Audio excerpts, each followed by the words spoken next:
I would like to give thanks to the ancestors, known and unknown, those who have paved the way for us to survive this moment of time and to have a reference point to use as a blueprint to deal with these hellish times we are living in. I would also like to give honor and reverence to the woman of the universe for your superior work, for bringing forth the spiritual information through the triple stage of darkness of your womb and giving birth to God. We would like to give reverence to the universe and praises to the indigenous. My name is Raheem Shabazz, and this is Necessary Blackness Podcast. Necessary Blackness Podcast is independently owned, and we do not accept sponsorship dollars from corporations. We are supported by the people such as yourself who know that in war, the first casualty is the truth. We are at war with racism and white supremacy. We must continue to tell the truth. Support us by purchasing your Necessary Blackness t-shirt by sending an email to necessaryblacknesspodcast@gmail.com. Check out MCJ, musicculturejournalism.com. Hip-hop is a global movement, reaching all aspects of music, culture, and journalism. MCJ is the premier destination for culture-driven video and editorial content around the country. Check out musicculturejournalism.com. Log on today. Wingy Apparel is the latest fly and revolutionary streetwear to hit the market. Wingy is the outfitters of freedom fighters everywhere. Wingy is a Swahili word that means abundance. No one has ever gone broke by giving. So if you have it in abundance, sharing is better than receiving. Follow us on Instagram at Wingy Apparel. That's at WINGIAPPAREL.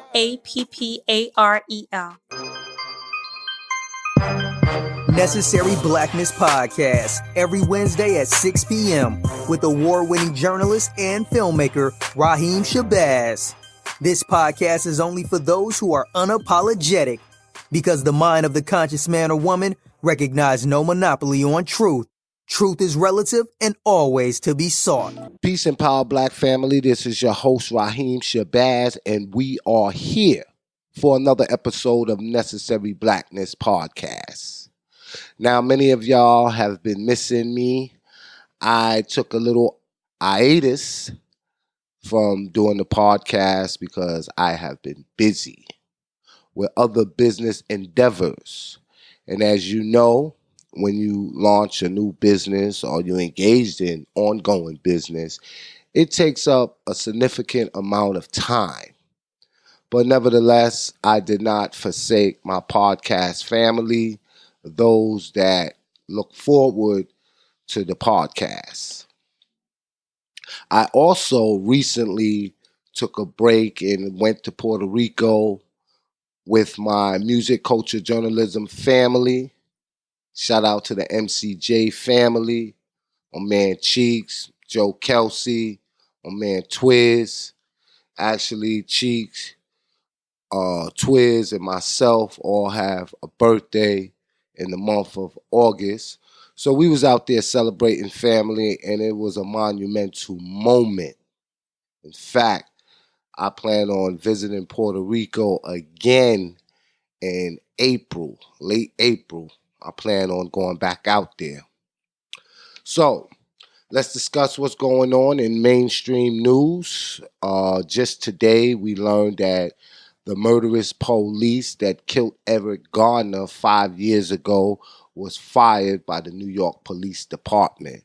And that officer name is Daniel Pantaleo. He was fired. But unfortunately, it took two administrations, the Obama administration and the Trump administration, for this to happen when it could have been done when Obama was in office. For those that haven't been following the story or the timeline, the Obama administration under Eric Holder, who at the time was Attorney General, was bringing forth federal charges against this officer. Unfortunately, He didn't make it happen. It went on to his replacement, which was Loretta Lynch, another black woman, and she dropped the ball, nothing happening, and it carried on into the Trump administration under William Barr, who is now the Attorney General. And you already know what's going to happen when Trump is in office. They are not giving justice to the black man, woman, or child. So he has been fired. They're saying that he won't collect their pension. And it's unfortunate that it took 5 years, international activism, and multiple investigations to get this police officer fired for killing Eric Garner on video using a banned chokehold. And this just tells us the state of America that we in when it concerns black people. Even the judge who recommended that the city of New York fire this officer said that when he testified that it was untruthful and disingenuous when he was recounting the incident with Eric Garner. So not only is he a murderer, he's a liar. And he was able to collect 5 years of payment for work while he remained on the force. I think they had him on modified desk duty. But now he won't collect his pension, and he probably will be an officer in another department. That's how it goes. But, you know, it ain't over and victory is certain. There are several other things that's going to happen that we are going to make happen because we're going to keep the pressure on this situation. Now, I listened to the commissioner for the New York Police Department where he talked about the firing. And if you listen to it, a lot of blame was going to Eric Garner. When you listen, you hear him talk about how if he wouldn't have resisted, the incident wouldn't have escalated. And he was more to blame than the officer that used this banned chokehold. Like, you have to really listen and tune into these press conferences because what they are intended for is to change the narrative, to make it seem like, yeah, he did this, but this wouldn't happen if he didn't resist. It's always don't resist. Even when your constitutional rights are being violated, you still don't supposed to resist. Even though you have a right to defend yourself for unlawful seizure, unlawful searches, you still cannot resist, especially if you're a black man. You know the end results of that. But on a brighter side of things, I'm glad that his family received, I don't want to say justice because justice will not be served until this police officer is locked up and in jail. But they received progress. It's probably not the progress that they wanted because ultimately this officer should be in jail. And the daughter spoke out and gave her reaction to the verdict of him being fired. And what we're going to do is we're going to go to that clip. We're going to play that clip. And then we're going to come back and we're going to talk about Jay-Z and his situation with the NFL. We're going to speak about that. And we're going to talk about whether Jay-Z partnership with the NFL was disingenuous. And what does it mean for us that are social activists and that stand up for freedom, justice, and equality, and how one person can sway the movement. And if this is permissionable to have one person as a spokesperson for the masses of the people. And that's why I always say, family, that the choir is always louder than the soloist. One person should never decide what is going to be the direction of the movement. And we know that.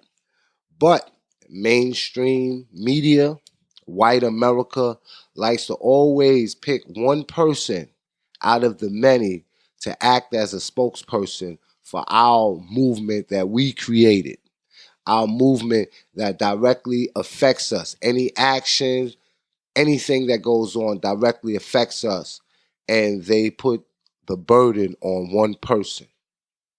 So we're going to talk about that and more. This is Necessary Blackness Podcast. My name is Raheem Shabazz. Let's listen to this audio clip of Eric Garner's daughter. Today we got the decision, and as Reverend Sharpton said, the commissioner has decided to fire the officer. I thank Reverend Sharpton for standing with us for the past 5 years. I don't believe that if Reverend Sharpton hasn't been standing with us, we wouldn't have been able to get this far. I thank everybody who's been standing with my family for the past 5 years, and I thank everyone who has been out on the front line, everyone who's been screaming fire Pantaleo, because now he's fired. And for, Commissioner O'Neill, I thank you for doing the right thing. I truly, sincerely thank you for firing the officer. Regardless to however you came up to your decision, you finally made a decision that should have been made 5 years ago. That's right. And it's unfortunate that we went from one administration to the next. We can't talk about what happened in the past. We can only talk about what we're going to do moving forward. We will be going for the congressional hearings. We will be trying to reopen the case. We will be going after the rest of the officers involved because it's not over. Justice for New York City means Pantaleo is fired and there's no murdering cop on the police force. So, Commissioner O'Neill, while we appreciate you making your decision, we are definitely still calling for the Eric Garner law, which will ban the chokehold, which will ban officers being protected by a shield and not held accountable for their actions. Eric Garner was killed 5 years ago. It took 5 years for the officer to be fired. I don't want another Eric Garner. I will do everything in my power to never see another Eric Garner. I don't even want to see another video of a person being choked out. Because it wasn't supposed to happen to him and it's not supposed to happen. I should not be here standing with my brother fatherless. I should be here with my father. But Pantaleo took that away from me on 7/17. So, yes, he's fired, but the fight is not over. We will continue to fight. Peace and power, Black family. This is your host, Raheem Shabazz, and we are here for another episode of Necessary Blackness Podcast.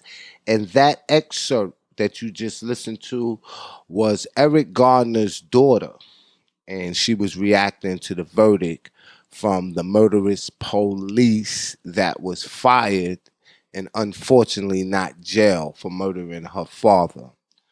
So now we're going to get to the main event. And we're going to talk about Jay-Z. So now we're going to ask the proverbial question. Is Jay-Z's partnership with the NFL disingenuous? Folks want to know. I want to know. Because there's a lot of people that believe what Jay-Z basically did was run interference for neoliberal corporates interested in aligning his own pockets. Because Jay-Z stands to make a lot of money off of this. For one, Jay-Z owns a sports agency, Roc Nation Sports.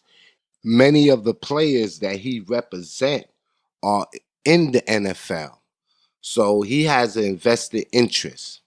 Now, I know a lot of people are saying that Jay-Z is going to buy stake and ownership in the team and become a team owner.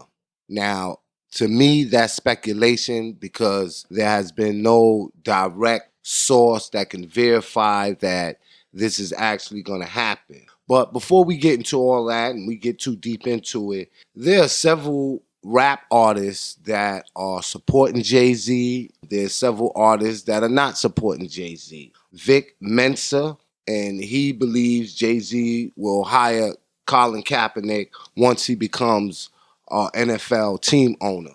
What people don't realize or seem to understand is that it's not that simple. When you're dealing with the NFL, you're dealing with the good old boys club. And they don't just let anybody in. Now, I know billionaires only talk to billionaires, and Jay-Z is a billionaire. But $1 billion is still not enough to buy into one of these franchises.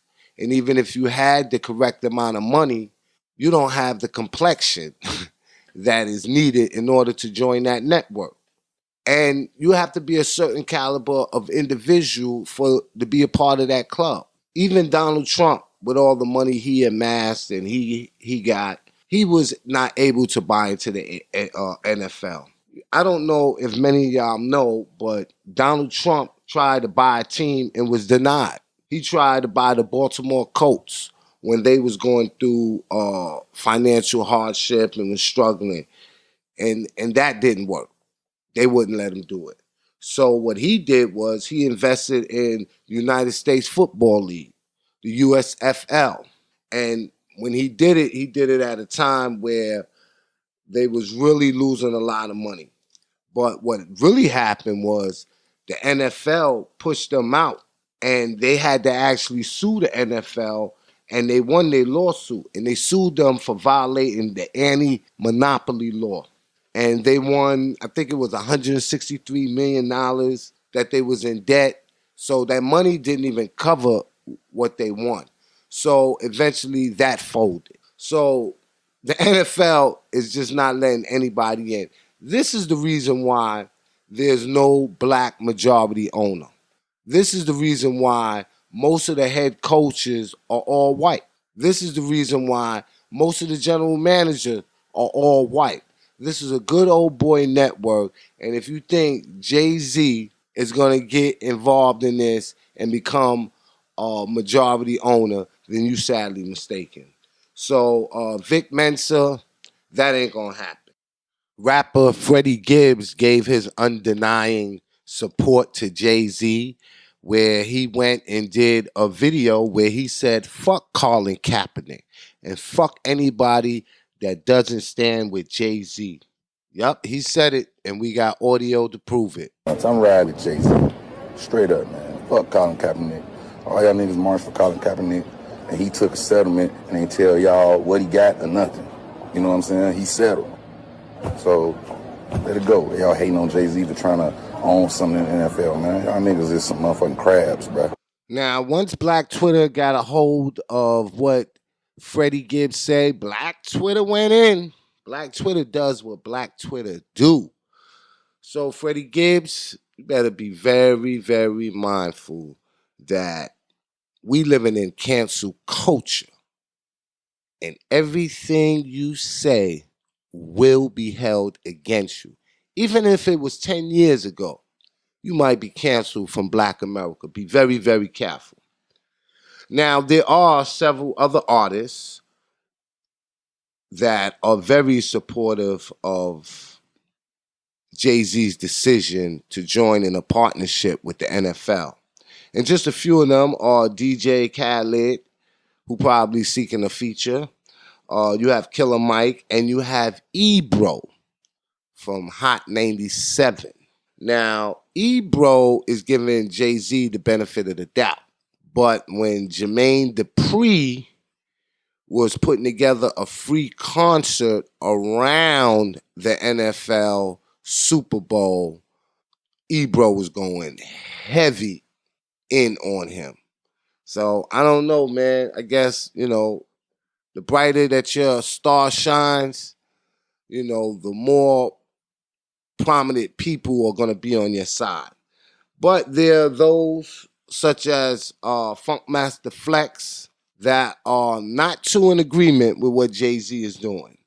Then you have Irv Gotti, who is a very close confidant of Jay-Z. And he gave his take on the recent partnership with the NFL. And according to Irv Gotti, it looks like Jay-Z is being used as a pawn. Now, according to Page 6, and this is what Gotti said, to sit there and watch Jay-Z talk at their recent widely publicized meeting with the commissioner of the NFL while he's sitting there quietly. It almost looks like the NFL manufactured and manipulated Jay to be in front and to face the bullshit, knowing Jay is so powerful that he could make people forget about Kaepernick and others kneeling. Gotti went on to say that he think it's a brilliant move for the NFL, adding, if it was a mastermind plan, then you just use Hove for a mastermind plan and made him look like a pawn in this whole fucking thing. Yo, Irv Gotti seems like he's the only one, who stands with his friend, but is going to be critical of his decision regardless to their friendship, because he's going to speak the truth. And this is what we have to do as an individual. We have to speak the truth about what is going on. And when those that are deemed leaders, where they shouldn't be leaders, we should all be our own leaders. But those that are more prominent and have a voice in the community, when they do something that's detrimental to Black America, how are we going to hold them responsible? How are we going to hold them accountable? Because if we hold them responsible and accountable, a lot of this wouldn't be done. Remember, man, you have to have people power. And without people power, we're going to perish. So let's go to the clip of Charlemagne the God asking Jay-Z the most critical question that went viral. We're going to play that clip right now, and then we're going to come back. I'm going to give some more commentary, and then we're going to wrap it up. Peace and Black Power family. For those that are just joining us, you are tuned in to Necessary Blackness Podcast, and I am your host, Raheem Shabazz. I think the biggest issue people have is they want to know how you could partner with the league on social justice when Colin Kaepernick, who brought it to the attention of the masses by peacefully protesting against social injustice, is still out of a job. Yeah, that's a great question. I think that, take it back. I think that we forget that Colin's whole thing was to bring attention to social injustice, correct? So, in that case, right, this is the success, right? This is the next thing, right? Because there's two parts of protesting. You go outside and you protest, and then the company or the individual say, I hear you. What do we do next? Right? So for me, it was like action. Actionable item. What are we gonna do with it? Like everyone heard, and we hear what you're saying, and everybody know I agree with what you're saying. So what are we gonna do? You know what I'm saying? So we should millions and millions of people, and we get stuck on Colin not having a job. You know what I'm saying? Sorry to put it this way, but would you kneel and would you stand? What? Would you kneel and would you stand? Okay. I think we passed kneeling. I think it's time to go into actionable items. Do you want people to stop kneeling or oppose? No, I don't want people to stop protesting at all. Kneeling, I know we're stuck on it because it's a real thing, but it's a form of protest. I support protest. Man, Jay-Z, you need some more media training, brother. It seemed like you were stumbling over your words. You wasn't well prepared for this interview, which was obvious. And body language is everything. You was on the hot seat there, brother, and couldn't get the words together to articulate yourself in a way that people will understand. Or do you really understand that the boycott against the NFL was not because of police brutality? It was because of the injustice that was being done to Colin Kaepernick and other players for their silent protests. So the NFL wasn't on the right side of history. They wasn't allowing Colin Kaepernick to take a knee, and as a result, They locked him out of his contract. No owner wanted to hire him. And it was found that they was guilty of all these charges of collusion, and they gave him a settlement. So we got to keep that in mind. Now, another thing that I think about when I think about this whole situation is a quote that I read from Malcolm X many years ago. And I think it was in the book, The Autobiography of Malcolm X. And in this book, Malcolm X said, America can't provide freedom, justice, and equality no more than a chicken can lay a duck egg. If you bring that up to date, the NFL cannot provide freedom, justice, and equality no more than a chicken can lay an egg. We're not looking for the NFL to stop police brutality. That's not going to happen. What the NFL can do is assist and don't stagnate the progress of their players who are silently protesting or who are speaking out. They can lend their resources, financial resources, to social just causes, but it's going to be the people that stop police brutality. NFL is a corporation. The bottom line of this corporation is money, just as it is in America. What we have to do, family, we have to fight the 3 pillars of America. That's genocide, that's slavery, and that's colonialism. Those are the 3 pillars of America. They existed in 1619 and they exist today in 2019 for 400 years. So I promise y'all I will not take up too much of your time. I know everybody has their opinion on this subject matter. A lot of people was hitting me up, asking me, Raheem, what you think about this, what you think about that. I expressed a little of my views on my Facebook page. If you're not following me, it's Raheem Shabazz. Put that in your search engine on Facebook. That's the only platform I seem to be on these days. Besides Necessary Blackness Podcast, as y'all know, YouTube put the ban on me. So I had to start a new, not YouTube, my bad, Instagram. Instagram has banned my page. I cannot log in. I do everything they instructed me to do, and I can't get in. After 2 months, it became a joke to me. So now I just started another Instagram page, and it's at Raheem.Shabazz. If you was following my other Instagram page, you know how we get it over there. We are speaking truth to power. Make sure you follow that page. I need to get my followers back up. So anything else? Let me see. What else is going on with me, family? Oh, the book, Radical Hope in the 21st Century. We are putting the final touches on that. Don't yet have a release date. Still working on the cover. Not satisfied with the cover. But progress is being made. So make sure y'all follow me on Instagram, Facebook, YouTube. Make sure y'all check out musicculturejournalism.com. That's the new movement. Everything hip-hop you can find there. Cultural, commentary, everything. Ratchetness. You can all find that there. And I'll see you next week. Same place, same time. Necessary Blackness Podcast. Raheem Shabazz. I'm out of here.